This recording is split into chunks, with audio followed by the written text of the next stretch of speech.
నమస్తే, welcome to మనం TV. నేను యాంకర్ సిరి. ప్రస్తుతం మనతో పాటు స్టూడియోలో ఉన్నారు ప్రముఖ ఆధ్యాత్మికవేత్త, వాస్తు జ్యోతిష పండితులు, శ్రీవిద్య ఉపాసకులు శ్రీమతి జయప్రద గారు. ఒకసారి ఆవిడతో మాట్లాడదాం.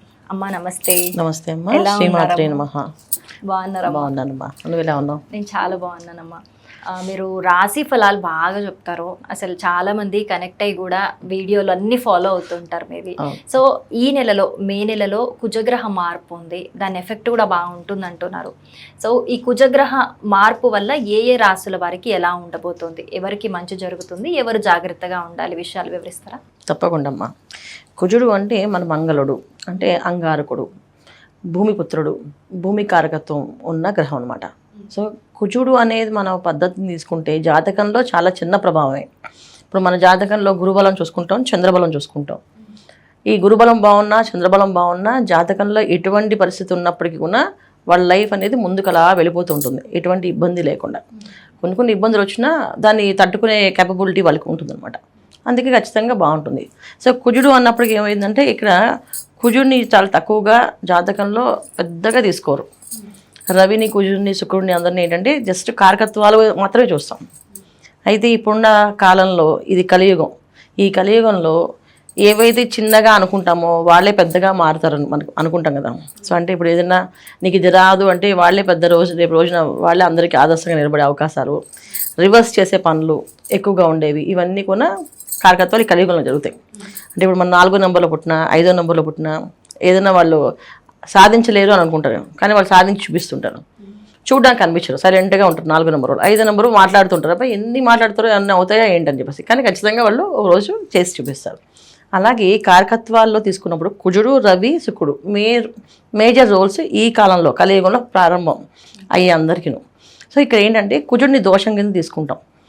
అంటే కుజుడు ఏ స్థానంలో ఉంటే ఆ స్థానం, ఆ కారకత్వం పోతుందని చెప్పి, ఆ భావం పోతుందని చెప్పి ఖచ్చితంగా చూస్తామట. సో ఏ భావాలు అంటే ముఖ్యంగా చూసుకునేది కుజదోషం వివాహాలకి. సో కుజదోషం ఉంటే వివాహాలు జరగవని, అలాగే కుజుడు దశమ స్థానంలో ఉంటే వ్యవహారాలన్నీ కూడా ఇబ్బందులు పడి కష్టపడాల్సి వస్తుందని, అలాగే కుజుడు పంచమ స్థానంలో ఉంటే సంతాన భాగ్యానికి ఆలస్యం అయ్యే అవకాశాలు, కాస్త ఇబ్బంది పడే అవకాశాలు కనిపిస్తూ ఉంటాయని, ఇలాగా ప్రతి ఒక్క భావానికి ఆయన ఎక్కడున్నారో ఆ ప్రభావం చూపిస్తుంటుంది. ఇప్పుడు ఈ కుజుడు కారకత్వాల్లో స్తంభించే కారకత్వం ఉంది దీనికి. అంటే మిగతా అన్ని ప్లానెట్స్ ఏంటంటే ముందుకు వెళ్ళిపోతూ ఉంటాయి. రవి 30 రోజులకి మారుతాడు, చంద్రుడు 2.5 రోజులు మారుతుంటాడు, శుక్రుడు 20 రోజులకి మారుతాడు. కానీ కుజుడు ఒక్కొక్కసారి 45 రోజులు అలా స్తంభించి ఉంటారు, 45 రోజులు మారుతారు. ఇప్పుడు మనకి జరగబోయే ఏదైతే ఇప్పుడు కుజుడు గురించి మాట్లాడుకుంటున్నామో, ఈ కుజు కారకత్వం అనేది మనకి మేషరాశిలో స్వస్థానంలో, స్వక్షేత్రంలో ఆయన స్తంభిస్తున్నాడు. రావడమే కాకుండా స్తంభించి ఉంటున్నాడు అక్కడ. సో దాదాపు 45 రోజులు 12 రాశుల వాళ్ళకి లాభాలు, నష్టాలు కొన్ని ఉన్నాయి. ఇవన్నీ మనం చెప్పుకుందాం. తర్వాత కన్యా రాశి వారికి ఏ విధంగా ఉండే అవకాశం ఉందంటారు?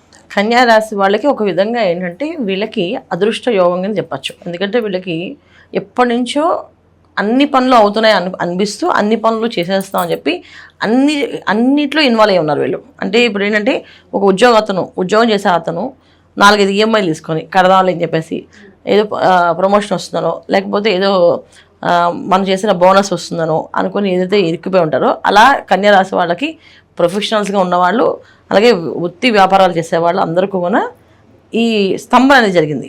ఇప్పుడు గురువు ఎప్పుడైతే మిథున రాశిలో ఉన్నారో అక్కడి నుంచి వీళ్ళకి ప్రతిదీ మా వల్ల అయిపోతుంది, మేము చేయగలం అనే కాన్ఫిడెన్స్ లెవెల్స్లో చాలా ప్లేసుల్లో అడుగులు పెట్టి ఉన్నారు. అయితే అవన్నీ జరగకుండా ఆగిపోతూ ఉన్నాయి. ముఖ్యంగా కన్స్ట్రక్షన్స్ కంపెనీస్ కానీ, బిల్డర్స్గా ఉన్నవాళ్ళు కానీ, రియల్ ఎస్టేట్స్ రంగాల్లో ఉన్నవాళ్ళు కానీ, వ్యాపారం విపరీతంగా విజృంభిస్తుందని చెప్పి కొన్ని ల్యాండ్స్ ఇన్వెస్ట్ చేసి ఆ అమౌంట్ అంతా ఇరుక్కుపోయి ఉన్న వాళ్ళు కూడా ఉన్నారు. ఇప్పుడు అష్టమ స్థానంలో కుజుడు 45 రోజులు ఏదైతే స్తంభిస్తున్నాడో, ఈ అష్టమ స్థానం కుజుడు వీళ్ళకి ఆ ల్యాండ్ నుంచి వచ్చే ప్రమోషన్స్ కానీ, డబ్బు కానీ వీళ్ళకి అందే అవకాశం ఉంటుంది. పనులు జరుగుతాయి. అష్టమ కుజుడు లాభాన్ని యోగాన్ని ఇస్తాడు. అయితే ఏంటంటే ఎవరెవరికి ఇది మళ్ళీ మనం డివైడ్ చేసుకోవాలి. ఇక్కడ ఏంటంటే కన్యా రాశిలో ఏదైతే వ్యాపారంలో, రియల్ ఎస్టేట్ రంగాల్లో కానీ, కన్స్ట్రక్షన్ బిల్డింగ్లో కానీ ఇన్వెస్ట్ చేస్తున్నారో వాళ్ళకి లాభాలుగా ఉన్నాయి. ఉద్యోగాలు చేసే వాళ్ళకి లాభం ఏమవుతా ఉంది, ఏదో ప్రమోషన్ వస్తుంది, ఏదో ఇంక్రిమెంట్ వస్తుంది, వాళ్ళకి కొంతవరకే, పెద్ద గొప్పగా ఉండదు. సో ఇంకా వివాహం కోసం ప్రయత్నం చేసే వాళ్ళకి అంత పెద్ద లాభం ఏం కనిపించట్లేదు ఇక్కడ. సో వివాహం విషయంలో వాళ్ళు ఏది ఎలా నడుస్తుందో అలా జరుగుతుంది. ఇక్కడ ఒకటి విషయం ఏంటంటే ఇది ఒక లాభం, ఇది ఒక ఏదైతే ల్యాండ్తో సంబంధించిన వ్యవహారాలు ఉన్నాయో వాళ్ళకి అదృష్టం, కన్యా రాశి వాళ్ళకి. సో వాళ్ళకి ఖచ్చితంగా అదృష్టం. ప్రొఫెషనల్ రంగాల్లో ఉన్న వాళ్ళకి ఒక స్థలం కొనుక్కోవాలన్నా, ఒక ఇల్లు కొనుక్కోవాలనుకున్నా కొనుక్కునే అవకాశము, మంచి స్థలము, అది భాగ్య స్థలంగా మారే అవకాశము. అంటే ఇప్పుడు ఏదైనా మనం ఇన్వెస్ట్ చేసామంటే అది బంగారంలాగా డే బై డే గ్రో అయ్యే అవకాశం, పెరిగే అవకాశం, జరిగే అవకాశంలో ఉండే దాంట్లో కొనుక్కుంటారు వీళ్ళు. ల్యాండ్స్ కానీ అది లేకపోతే ఫ్లాట్స్ కానీ కొనుక్కోవడానికి అవకాశం ఉంటుంది. మిగతా వాళ్ళందరికీ నార్మల్గా ఉంటుంది, పెద్ద గొప్పగా డ్రాస్టింగ్ చేంజెస్ ఏమి ఉండవు, అలాగని తక్కువ అని దానివల్ల వచ్చే ఇబ్బందులు ఏమి ఉండవు, న్యూట్రల్గా వెళ్ళిపోతుంది. ఓకే, మరి వీళ్ళు ఎలాంటి రెమెడీస్ చేసుకోవాలి అంటే? ఏదైతే కన్స్ట్రక్షన్ బిల్డింగ్స్లో ఉన్న వర్క్ ఉందో వీళ్ళకి డబ్బు విషయంలో వాళ్ళు జాగ్రత్తగా ఉండాలి. ఎందుకంటే ఆన్లైన్ ట్రాన్సాక్షన్స్ ఏవైతే చేస్తూ ఉంటారో ఒక్కొక్కసారి అది ఒకటికి డబుల్ వెళ్ళిపోయే అవకాశం ఉంటుంది. అది కొంచెం సరిగ్గా చూసుకొని చేసుకోవాలి.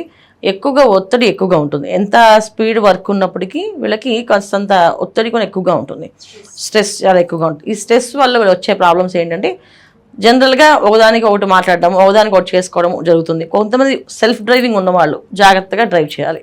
సో డ్రైవింగ్లో యాక్సిడెంట్స్ అవ్వడము, ఈ ఇబ్బంది పడే అవకాశం ఉంటుంది వీళ్ళకి. సో జాగ్రత్తగా ఉండాలి. సెల్ఫ్ డ్రైవింగ్ కంపల్సరీగా చేస్తున్నప్పుడు ఏ ఫోన్ మాట్లాడకుండా ఖచ్చితంగా దాని కాన్సన్ట్రేషన్ పెట్టి డ్రైవ్ చేయాలి. జనరల్గా అలవాటు కొంతమందికి ఏంటంటే ఏమవదు, వాళ్ళు ఎప్పుడు వెళ్ళినా బాగానే ఉంటుంది. కానీ ఈ 45 డేస్లో మాత్రం కొంచెం ఇబ్బంది పడే అవకాశం, యాక్సిడెంట్స్ అయ్యే అవకాశం ఎక్కువగా ఉంది. కొంత జాగ్రత్తగా ఉండాలి, చాలా జాగ్రత్తగా ఉండాలి. కొంత కాదు, ఆల్మోస్ట్ ఇంట్లో నుంచి బయటికి వెళ్తున్నాం, బండి తీస్తున్నాం అంటే, బండి మీద వెళ్తున్నాం అంటే ఈ బండి మీద ఆ దృష్టి పెట్టి రోడ్డు మీద దృష్టి ఉండాలి ఖచ్చితంగా ఈ కన్యా రాశి వాళ్ళకి. లేకపోతే దెబ్బ తగిలిందా అది 6 నెలలు 8 నెలలు పడుకోడుతుంది మంచం మీద. అందుకని జాగ్రత్త. మరి ఏ దైవ ఆరాధన చేసుకోవాలంటారు? ఇంట్లో నుంచి బయలుదేరినప్పుడు విష్ణు సహస్రనామం కానీ వినడం కానీ, చదవడం కానీ, విష్ణు ఆరాధన చేసుకోవడం కానీ వెళ్ళడం వల్ల చాలా మంచి ఫలితాలు ఉంటాయి. ప్రతిరోజు ఇంట్లో దేవుడి రూమ్లో తులసి దళాలు కాస్త విష్ణుమూర్తి దగ్గర వేసి దండం పెట్టుకొని ఆ తులసి దళాలను ఒక జబ్బులో పెట్టుకొని బయటకు వెళ్తే వీళ్ళకి అన్ని పనులు విజయవంతంగా అయ్యే అవకాశం ఖచ్చితంగా ఉంటుంది. చాలా బాగా ఎక్స్ప్లెయిన్ చేశారమ్మా, థ్యాంక్ యూ సో మచ్.